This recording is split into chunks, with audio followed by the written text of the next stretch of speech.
What's going on, guys? It's Merwin. Today we're going to be talking about my top albums from 2022. So if you guys haven't been watching, I've been talking about some of my favorite music from 2022. Today we're going to be talking about my favorite non-rap albums from 2022. So I talked about my favorite rap albums, favorite rap songs. In the last video we talked about my favorite non-rap songs from 2022. Today we're going to be talking about my favorite non-rap albums from 2022. So any genre, just not rap. We're going to get started here. So for this one, I don't really have honorable mentions. So we're going to be going here. I'm kind of trying to avoid the controversy. I'm just going to go through all these albums here. We're going to be going in alphabetical order, starting from the top. So first album we're going to be talking about here is Being Funny in a Foreign Language by the 1975. So I've been a 1975 fan for a while. I think probably the first album I had exposure to was probably Debut, to be honest, the 1975 Debut, and then also I like it when you're sleeping, you look so, whatever that whole paragraph album title is. I play guitar, I got it right there, so a lot of people that I also taught me guitar like them a lot, so I followed them for a long time. This album is really nice. Super nice and clean. This is one, again, if you have watched the past videos, we talk about how I like tighter track lists. So 11 songs, super nice and tight. This is one where it's really cool, and in hearing them talk about the album and like some of the interviews, the way it turned out makes a lot of sense. I know they talked about like trying to strip back and like kind of restrict themselves a little bit to not go into like this grandiose, like lots of different production directions and things, and I think that worked really well on this album. Really just kind of sit back and like let the music from like more individual instruments shine through. So some of my favorites from this one: Part of the Band was the first one, which is great. Happiness, also super good. Human 2 is also probably my third favorite on this one, which is really good. Really nice, like just a piano on that one. Overall, this is a really good album, really nice to see the 1975 return, kind of what some would say more of a return to form. I like it a lot. I've liked all their albums that they've been doing. I think there really haven't been too many misses for me. I like A Brief Inquiry into Online Relationships. That one's also really good. So I think another great album in their discography. Like it a lot just because of the short track list. I think the simplicity of it works really well, both lyrically and sonically. I think both of them work really well. Just really good all around. Really solid album. It's also a really good introduction to them if you haven't gotten into them before. Definitely encourage you to check that out, just because again it's a shorter album, really nice, and you get to kind of see the bits and pieces that make them who they are. So that is it for that album. Moving on to the next one. Again, we're doing this alphabetically. Next one's going to be Bright Side by the Lumineers. Kind of like I've talked about, especially within the non-rap videos, a lot of the stuff that makes the cut in these are stuff that was released in more dry spells during the year. So this is the Lumineers obviously have had some really good success in the past with like Ho Hey, I think that's Ho Hey, Ophelia, different songs like that. So someone that I kind of honestly forgot about, and then I think it came out in January and I saw they released something, so I'm gonna listen to this. And really nice album. Again, a big consistent theme here. Short track list, 9 songs, every single one of them is really nice, really good. Not much I would change here. This is one where it's really nice, and again, they kind of have done a little bit like a Mumford & Sons approach, where they've been able to bring in a little bit more of like indie rock and like elements, and not had to rely solely on like the folk side of it, so they're able to bring in some more production stuff and make it more interesting. All the songs lots of songs I really like here. Probably my favorites: AM Radio, Where We Are, Reprise is really good, just the ending there, and then Bright Side at the beginning. Both of those are kind of connected. Overall, just a really solid album, really nice, really cool. It's like chill, but it's got like some movement, and it's very melodic, very nice. Very good album, definitely like it a lot. Like you say, I hadn't listened to them a lot. Outside of like those hits they had, probably close to 8 to 10 years ago now. But definitely, very cool artistically, very good album, very nice and tight. Definitely check it out. Especially one that probably went under the radar for a lot of people. Just nice, can't go wrong with it. Next one at number 3, one from a bigger artist that pretty much everybody should know. I have Dawn FM by The Weeknd. This is an album that I think honestly probably is still a little bit underrated, and I think should be talked about more when it comes to album lists from this year. I think kind of the discourse around this album, if I remember from when it first came out, was kind of like, oh, it's good, but it's not as good as After Hours, which I think is still true. But I think this album deserves a lot more credit than people are giving it. I've thrown it on a lot of times throughout this year and just listen to it front to bottom. really good album. You know, it's 16 songs, but it's like it all makes sense, and you know, there's some skits and stuff mixed in there. 50 minutes, got some really cool stuff going on. I think I do agree with the critique that's not as good as After Hours, but I think it is actually a lot closer than most people would think, or like most people would, you know, probably say. I think, you know, Gasoline, Take My Breath is awesome. Take My Breath is really good. Sacrifice, Out of Time is my favorite. You know, Is There Someone Else is really good. Less Than Zero, also kind of one that I've heard to get a little bit more talk about it. Honestly, there's a lot of songs, especially when you're going through it and you've listened to it a couple times. There's a lot of songs that are really good here, especially when you look at like the beginning and the middle. There's a lot of really nice, tightly packed stuff. So really good, sonically really nice. The Weeknd obviously has a beautiful voice, really good voice, so he does his thing. I think my only main critique is I think there are probably, again, a couple songs you could cut. That kind of just comes with the territory pretty much all the time. You know, there's hard to have a perfect track list, but I think for the album and what it is, it does a really good job, really nice. I think it does separate itself from After Hours a little bit sonically, but without, like, you know, still being inspired by it, but not also being the exact same. So I think it does a good job in that regard too. Overall, just a really good album.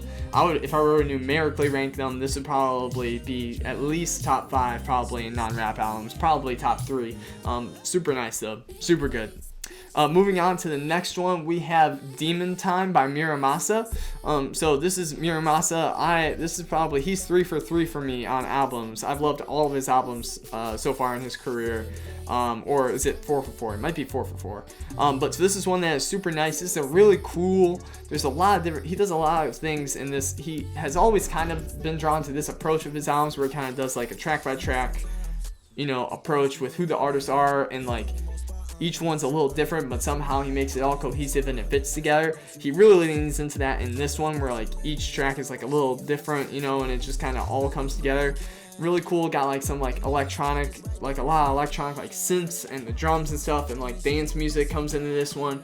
Really nice. It's a really short listen in 29 minutes, so like really quick. You know, I would definitely encourage you to check it out. It's a really fun listen, a lot of energy. Lots of really cool ones. Like I say, Baby Cakes is really good. That would probably be the standout one. Yeah, lots of really good songs here. Features are probably a little underwhelming as opposed to like some of his other ones. Like he has a song with ASAP and such like that. So a little bit underwhelming in the feature department, but otherwise a really nice album, really nice and tight. You know, it's a really good vibe. You got like the synths and all the different production things around it. Really good. Definitely encourage you to check that out. Moving on to the next album here, we have Gemini Rights by Steve Lacy. Again, we're doing this alphabetically. So Gemini Rights by Steve Lacy. If you watch the past video, I had some exposure to him before, but like I hadn't really dived into his personal, like his individual music too much, but I just knew of him from like, you know, he's produced for Kendrick and Mac Miller, different things like that. So this is a really nice album. I really like it. I think there's a lot of good songs on here. Obviously, Bad Habit is incredible and probably my favorite on here. Sunshine is very close second. I think that one should get a lot more credit than it does. Mercury, also super good. Yeah, whole album is super nice. It's got like some really good stuff. It's again 10 songs, super short and to the point. But it's really good. His voice shines through, production shines through. He does a great job all around. I always appreciate it when music artists produce their own music, because I think that's something that a lot of people, especially myself and in rap specifically, have the impression that, oh, the artist makes all their own music, but sometimes that's not the case, and I always appreciate when an artist does that. Especially in rap too, when they produce their own stuff, but I always appreciate when they do that.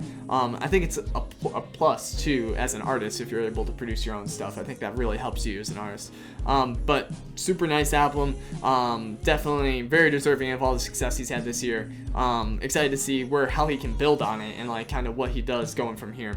Moving on to the next one here, we have Ivory by Omar Apollo for the next album. This is one where I had not super known who Omar Apollo was until this album had come out. So I checked out this album just purely based off the single Evergreen, which was like kind of trending on TikTok for a while.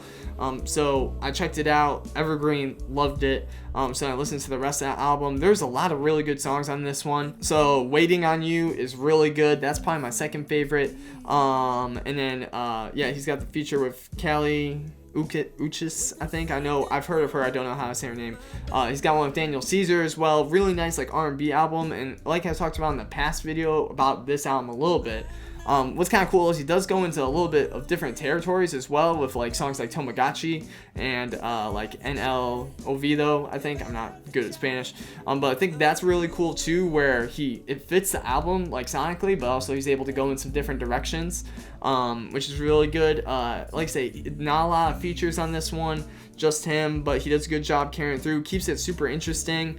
I think it's really nice and cohesive. Really nice vibe. Definitely like a good like late night album, I would say. Like a driving album, really good. Super chill. Throw it on. You can listen to it front to back, no problems there. I think it's really nice. He does a great job. Moving on to the next album here, we have Love for Rent by Smino. So this is a really good album. Like I say, I've known Smino for a while as an artist. Really good. Definitely enjoy listening to his music. Super excited for his new album when it came out. It's got a lot of really nice, it's got some cool features on there. So it's got J. Cole, it's got Uzi on there, which is really cool. Overall, just a really good album. Definitely also takes some unique approaches for him. Matinee is really good and like just kind of different for him with like the beat and things like that. No L's, also a really good one of my favorites. Overall, just a really nice album, really cool. It's got some unique approach with the production. Smino does some really cool things with its voice as well, but he does like some falsetto and different things like that. I would definitely encourage you to check that one out. Really good album. Really good. Definitely, I haven't like super dove into a lot of his other stuff as far as albums go, other than just like random songs here and there, but definitely encourage you guys to check that one out as well. Moving on to the next album here, we have Renaissance by Beyonce. So this is an album, I believe it's nominated for several awards for the Grammys, which is obviously well deserved. But so for this album, is really there Beyonce kind of gets into more like a dance or like different things like that, like different genres similar to that, which I think is really cool. There are some songs here which aren't my favorite, but there are a lot of ones that are really good. Break My Soul is my favorite. Church Girl, Plastic Off the Sofa, also really good. Lots of songs that I think have gone, Break My Soul is the one that probably has the most draw and like it's gotten the most plays. But overall, just a really good album to just throw on and like put in the background. Really good to like, it's really enjoyable. Upbeat, got a lot of different sounds and such. Really nice, like it's got like a good like energy to it, really good vibe. Really nice. Definitely encourage you guys, obviously if you're into music, you probably will have listened to this because it's Beyonce. One of those artists where you like just kind of have to listen to it, even if you're not like a huge fan, you just kind of have to because it's Beyonce. Definitely encourage you guys to check that one out. I'm interested to see, because I believe this is act 1, she said, of 3, so I'm interested to see how she builds on it, especially, which is great that she's releasing music again. We just need Rihanna next, Rihanna and Frank Ocean. But I'm excited to see how she builds on it. I think the production is really cool. She really fits the style, which is really nice, especially with her voice. She has a great voice. I think it's cool seeing her in like a little bit of a different genre, and it fits her really well. So I'm really excited to hear that. Definitely a good album. Definitely check it out. I anticipate Grammys for this album, which would not be surprising to me. Moving on to the next one, we have SOS by SZA. So SZA, an artist who has not dropped in a long time, but an artist that I like a lot. I was a huge fan of Control, but unfortunately, it's been a long time since she released music. This is an album that, again, came out later in the year. I feel like this year has kind of been like a bookend type of year where, you got a lot in the first, 5 months and a lot in the last 5 months, and then, the summer was, maybe a little more, not so much. For this album, really, really good album. And this is an album that actually, normally, I'm a huge fan of tight track lists. This one is a 23-song album, and I actually like a lot of them. There's not a lot that I would cut from this one, if any, really, to be honest. Whole album is really good. This one, I think if I were to rank these albums, numerically, like you said, it'd probably be Dawn FM, Love for Rent, and then SOS would probably be my top 3. Maybe not necessarily 3, 2, 1, but those would be in my top 3. This album is really good, really cool. She does go into different territory as well, which I respect a lot as an artist. Low is really cool. It's a little bit more of a modern hip hop thing. Like say Smoking on My X-Pac, she actually raps on it, which is cool. She does a little bit more her normal style, that she does. Shirt has been out for a long time, which is obviously cool. I really like the features as well. Travis on Open Arms, really cool to see them collab again after Love Galore. And then Phoebe Bridgers on Ghost in the Machine, which is really surprising. I was kind of surprised to see that feature.